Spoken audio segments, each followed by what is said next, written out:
పేరు నా పేరు గారల మల్లేష్ ముద్రాజ్. ఈసారి పార్లమెంట్ ఎట్లా ఉండబోతుంది?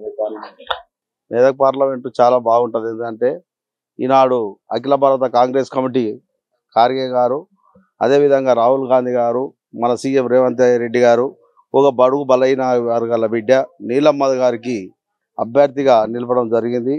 అదే ఆశీర్వదించి కాంగ్రెస్ పార్టీ టికెట్ ఇవ్వడం జరిగింది. పెద్ద ఎత్తున బడుగు బలైన వర్గాల వ్యక్తి, ఎంత అన్న అంటే నేనున్నాను మనిషి, సేవా కార్యక్రమాలు గత 5 సంవత్సరాల నుంచి ఎన్నో సేవా కార్యక్రమాలు చేస్తున్నారు. కాబట్టి చాలా బాగా బీఆర్ఎస్ బీజేపీ కంటే ముందంజలో మా అభ్యర్థి నీలమ్మ గారు ఉంటారని మనం చేస్తున్నాం.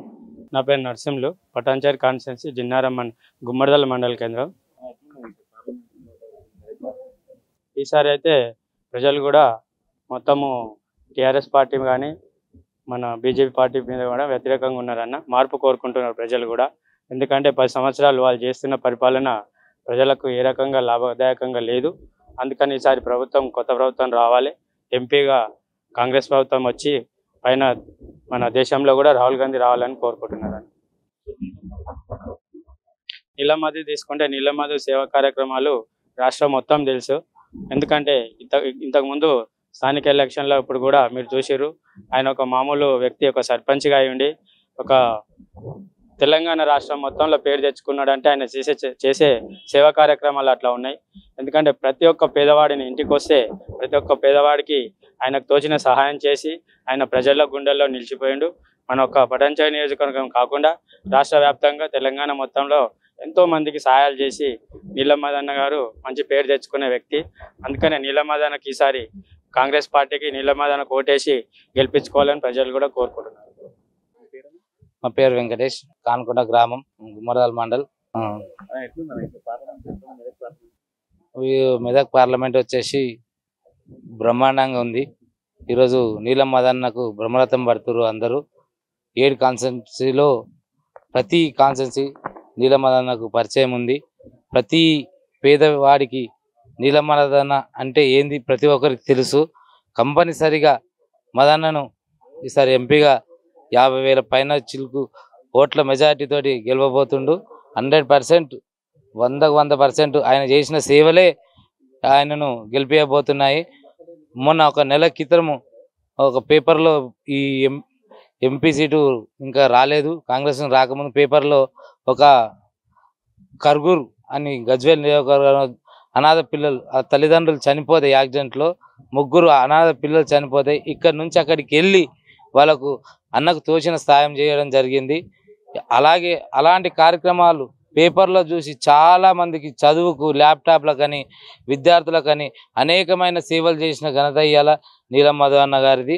ఆ విధంగానే దాన్ని గుర్తించి కాంగ్రెస్ గవర్నమెంట్ రేవంత్ రెడ్డి గారు ఎంపీ టికెట్ ఇవ్వడం జరిగింది సోనియా గాంధీ ఆధ్వర్యంలో.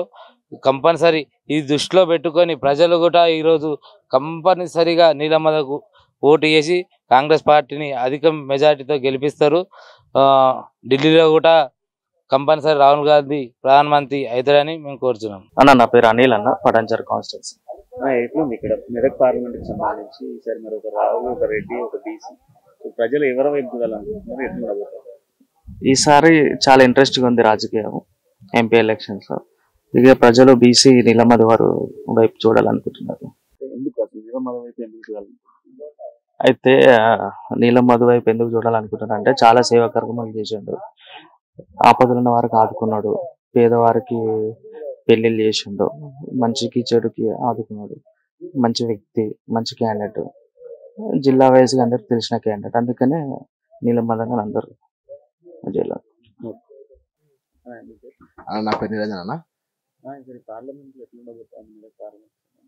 ఈసారి ఖచ్చితంగా మదన్న గెలవబోతున్నాడు, భారీ మెజార్టీతో గెలవబోతున్నాడు.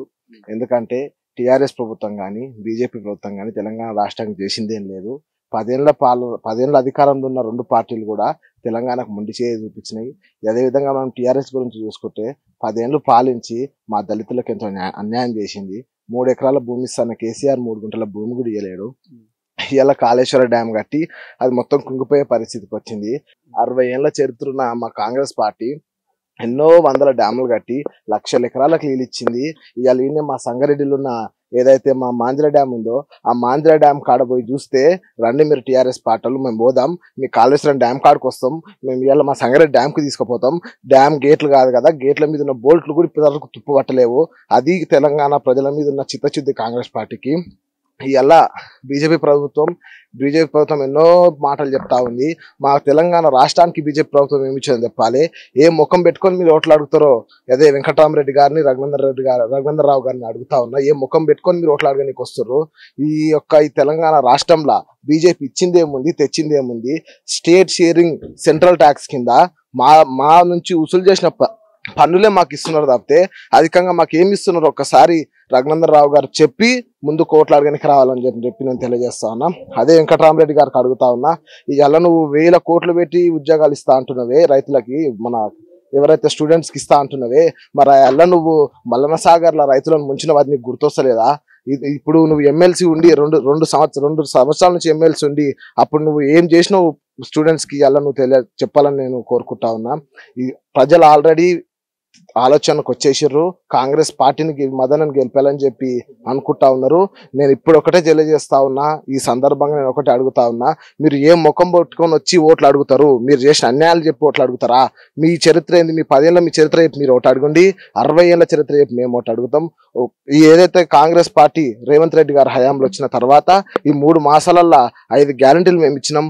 మీరు ఈ 10 సంవత్సరాలు మీరు ఏం చేసిరో మీరు అది చెప్పి ఓట్లు అడగండి. మేము చేసిన గ్యారంటీ పథకాలు మేము చెప్పి ఓటు అడుగుతామని చెప్పి తెలియజేస్తున్నాను.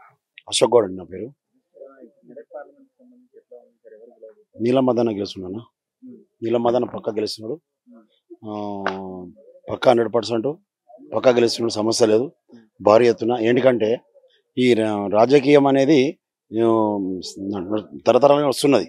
కాకపోతే ఏముందంటే ఇంట్లో రాజకీయం అనేది ఇంకో రాజకీయంగా చేసారు. ఎట్లా రాజకీయం చేస్తారంటే ఇప్పుడు మన ఎవరు మోడీ గారు మరి ఆయన ఏమంటున్నాడంటే రాజకీయం రామ మందిర్ ఇలా తీసుకొచ్చి, రామ మందిర్ ఎప్పటికైనా రాముడే ఉంటాడు. ఆ రాముడు ఎవరికైనా రాముడే ఉంటాడు, అందరికీ రాముడే ఉన్నాడు. మనసులో ఉండాలి, గుండెలో ఉండే భక్తి అందరికి ఉండాలి. కానీ వాస్తవానికి ఏది చేసినా ఒక పద్ధతి ఉండాలి, పద్ధతి తప్ప అనవసరం దిమాగ్ ఖరాబ్ చేస్తారు. ఎందుకంటే కుల మతాలు ఇలా స్విచ్ పెడుతున్నారు. ఎవరు? బీజేపీ నాయకులు కుల స్విచ్చాలు పెడుతున్నారు. అది పద్ధతి సమంజసం కాదు. ఎందుకంటే ఎట్టి పరిస్థితుల్లో ఏది ఏమన్నా కానీ భారీ ఎత్తున నీలం మద్దన్న ఖచ్చితంగా గెలుస్తున్నాడు. ఎట్టి పరిస్థితుల్లో 1,00,000 మెజార్టీ తోటి మేము కాంగ్రెస్ కార్యకర్తలను ఖచ్చితంగా గెలిపిస్తున్నాం. ఇది షూర్. ఎందుకంటే ఆషామాషా పని కాదు. ఎట్టి పరిస్థితుల్లో సోనియమ్మ, అప్పుడు మన రాహుల్ గాంధీ, అమ్మ ఇందిరమ్మ ఇండ్ల పథకాలు అప్పుడు ఇచ్చిన భూములే ఉన్నాయి, ఇండ్ల భూములే ఉన్నాయి, ఇండ్లు ఇచ్చిర్రు, మన భూములు ఉన్నాయి, అవే బాగున్నాయి, అవి బరకతున్నాయి. ఇప్పుడు ఇచ్చే నోట్లు కూడా అది మన మోడీ గారు నోట్లు కూడా అసలు బరకత లేవు, అసలు చినిగిపోతున్నాయి. అసలు నోట్లే కావు. అసలు అప్పుడున్న నోట్లకు ఇప్పుడున్న నోట్లకు చాలా ఫరకు. ఏమో మాయా చేస్తుండగా ఆ మాయ ఏం చేయరు. ఓటే ఆయుధం, ఓటుతోటే చెప్తారు. ప్రజలు ఓటర్ దేవుళ్ళు కనుక బరాబర్ న్యాయం జరుగుతుంది. కాంగ్రెస్ ప్రభుత్వం వస్తుంది, సెంటర్లో మా ప్రభుత్వం ఉంటుంది, స్టేట్లో కూడా మా ప్రభుత్వం ఉంది. బరాబర్ ఖచ్చితంగా మేము కార్యకర్తలము భారీ ఎత్తున మెజార్టీ తోటి నీలం మదన ఖచ్చితంగా గెలిపించుకుంటాం.